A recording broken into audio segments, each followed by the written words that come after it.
be more happier. Sweetie, happy Valentine's Day.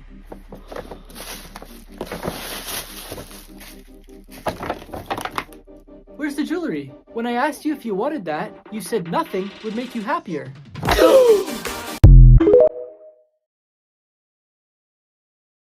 Miss, I finished the work. The work.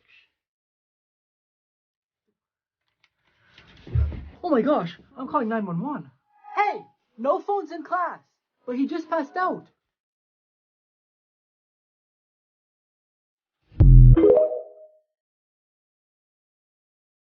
Son, your mother and I have decided to ground you because you didn't do your chores before playing video games.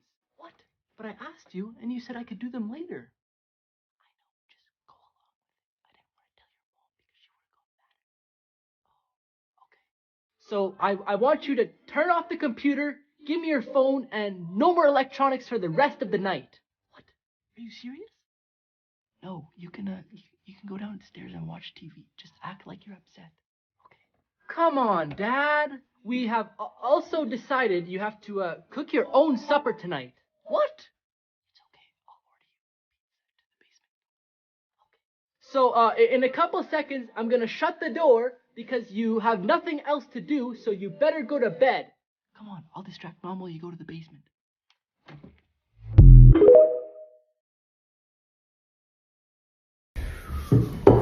Oh, what am I forgetting? Ketchup.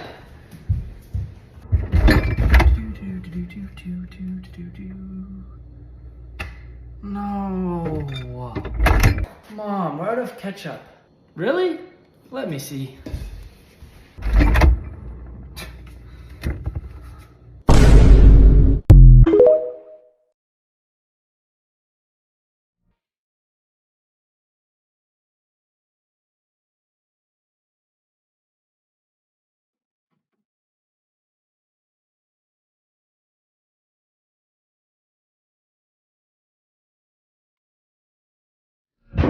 FBI, open up!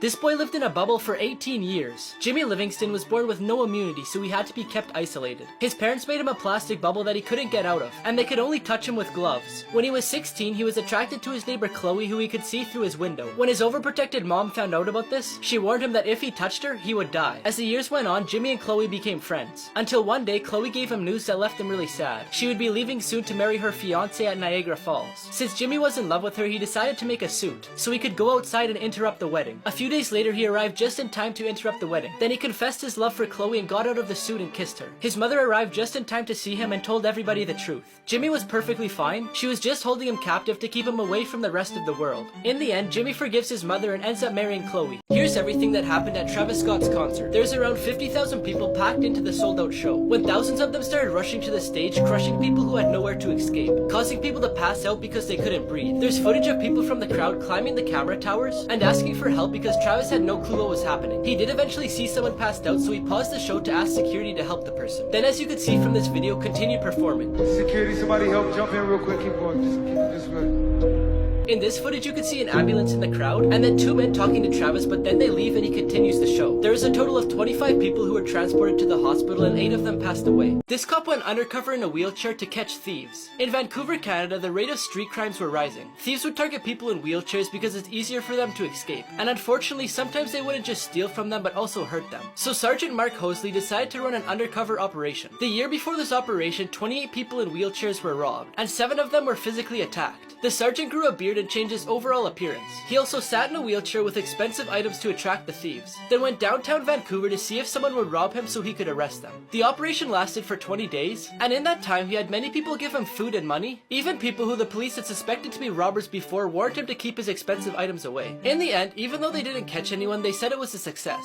because the story went viral and now thieves are scared that they might rob an undercover cop.